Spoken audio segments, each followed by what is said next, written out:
Are you envious of the success of others? Do you look at work that other people have created and go, I wish I could do that? We all feel that way sometimes, but I have some advice that can help you go from feeling envious to getting what you want. I'm Rutten. Thanks for joining me today.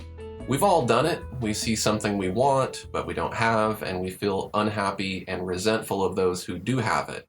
That's human, but it's an emotion that ends up making you feel negative about yourself, and it inhibits you from ever fulfilling your desire. What I suggest is to change the way you think about things that you want. Instead of feeling envy about a person, tell yourself that you'll have what they have someday if you put in the effort. This flips envy into ambition. The desire is still there, but your outlook on fulfilling that goal is optimistic. Whereas when you feel envy, it's often a pessimistic and hopeless feeling. But it's not as easy as just telling yourself that you'll reach your goal. You actually have to make it happen. So start thinking about steps you can take toward reaching your goal. Some goals might take weeks or months or even years to accomplish, so it's important to break your progress towards that goal into little segments, and then break each segment into smaller steps. That makes it easier to see the progress that you've made towards that goal. And remember, even little baby steps are progress. For example, let's say that our goal is to be a well-known and successful full-time artist. Success and recognition take time. So no one's going to go from having zero reputation to being a celebrity overnight. So let's break down that goal into segments that are more reasonable to accomplish. First, we need to learn how to make art. That's a really important one. We need to then develop a portfolio of our artwork. We need to exhibit our artwork so that people can see it.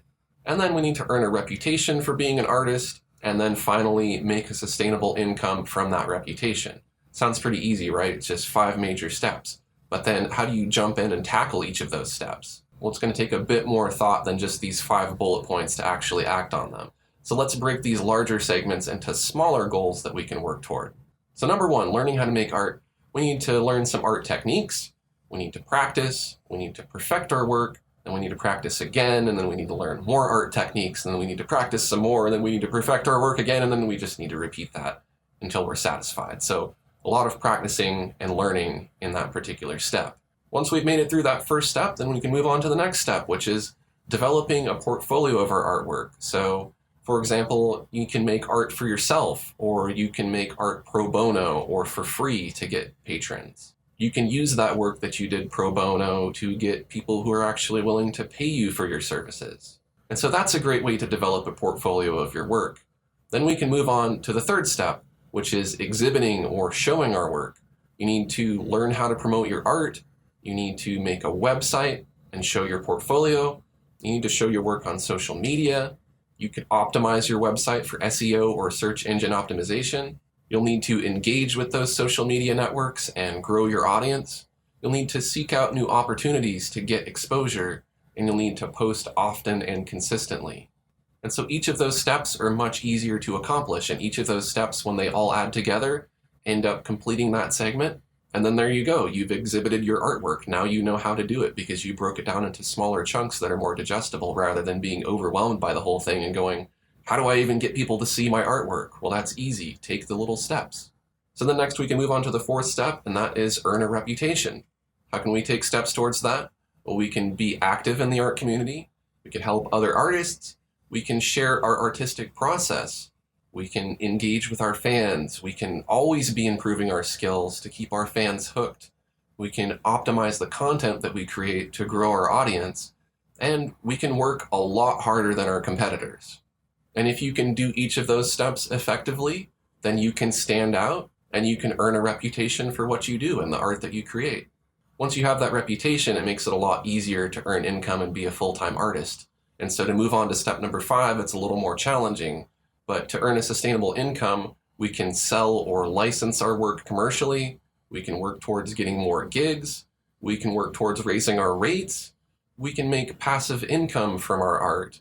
We can sell products based on our art. We can start a Patreon to have our patrons help fund the work that we do. We can even get companies to sponsor us.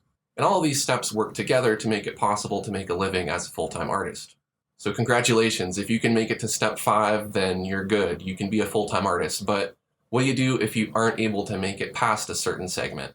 For example, you've learned art and you've exhibited art, but you're not able to get any views or make any income.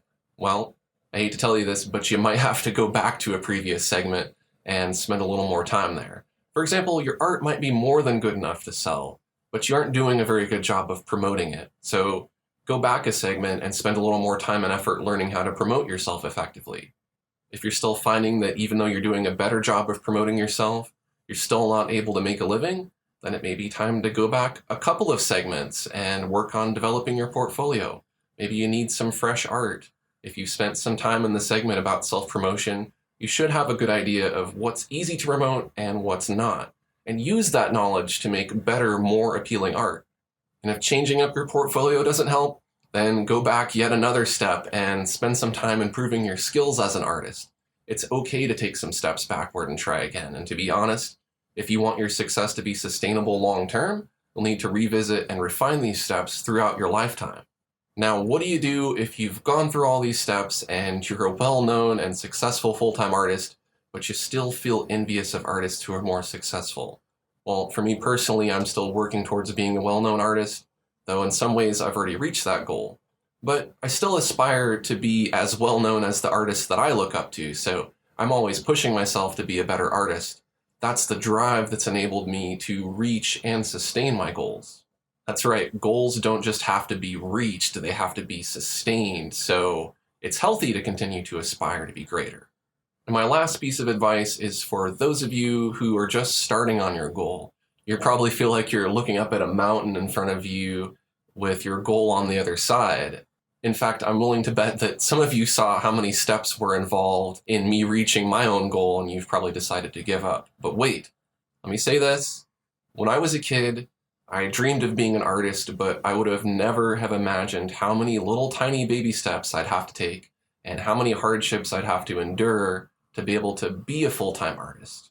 When I was around age 20, I really wanted to make a living as an artist, and I tried and I tried, but I just couldn't make it happen. However, I didn't give up. I kept going for another 5 years, and it still didn't happen. And I'd say it wasn't until my 30s that I could actually live comfortably and get recognized for the work that I was doing. That's more than 10 years of working toward a goal. Nevertheless, I always kept my greater goal in mind, but I didn't let it dominate my focus. My focus was on what I could do right now to move even an inch over that mountain. And it might take you 10 years to reach your goal too, but the point is that you should focus on the small steps rather than be overwhelmed by the magnitude of the overall goal. Just keep working until you get what you want. So that's my advice for those of you who want to flip envy into ambition. If you were inspired by this video, take a quick second to give it a thumbs up. And if you're new to my channel, I'd love to have you subscribe. I have a lot more digital art videos like this. Thanks for watching, and I'll see you next time.